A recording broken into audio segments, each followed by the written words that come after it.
एक बुरी आदत बड़े अवसर को खत्म कर देती है। सफलता में आपकी आदतें भी शामिल होती हैं। गलत आदतें आगे बढ़ने से रोकती हैं, अवसरों को खत्म कर देती हैं। वहीं अच्छी आदतें कामयाबी में चार चांद लगा देती हैं।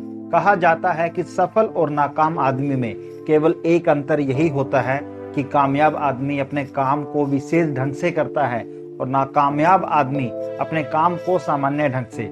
हालांकि आपकी सफलता में आपकी आदतें भी शामिल होती हैं। गलत आदतें आगे बढ़ने से रोकती हैं, अच्छे अवसरों को खत्म कर देती हैं। वही अच्छी आदतें कामयाबी में चार चांद लगा देती हैं। कहानी है एक आदमी के बारे में। एक शहर में एक गरीब व्यक्ति रहता था। एक दिन उसे किसी कबाड़ी के पास से बहुत पुरानी किताब मिल गई। उस किताब में लिखा हुआ था कि पारस पत्थर समुद्र तट पर अन्य पत्थरों के साथ मिलता है। वह दिखने में अन्य पत्थरों की तरह ही होता है, लेकिन वह अन्य पत्थरों की तुलना में कुछ गर्म और मुलायम होता है।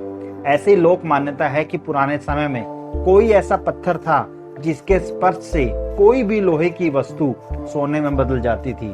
पारस पत्थर का रहस्य जानकर वह व्यक्ति बहुत खुश हुआ। सोचने लगा कि उसे यह पत्थर मिल जाए तो उसकी सारी गरीबी दूर हो जाएगी। वह समुद्र तट पर जाकर पारस पत्थर को खोजने में जी जान से जुट गया। शुरुआत में उसे परेशानी आई, क्योंकि बहुत से पत्थर होने के कारण वह एक ही पत्थर को कई बार छूकर देख रहा था। इसमें बहुत समय खराब हो रहा था।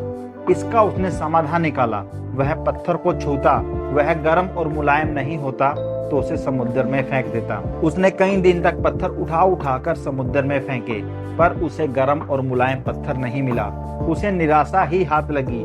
लेकिन एक दिन उसके हाथ एक ऐसा पत्थर लग ही गया जो सामान्य से गर्म भी था और मुलायम भी, लेकिन उसने उसे भी उठाकर समुद्र में फेंक दिया।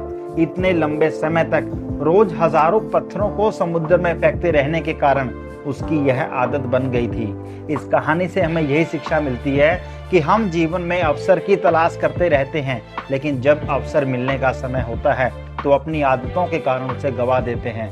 कहानी कैसी लगी कमेंट बॉक्स में जरूर बताएं। Thank you.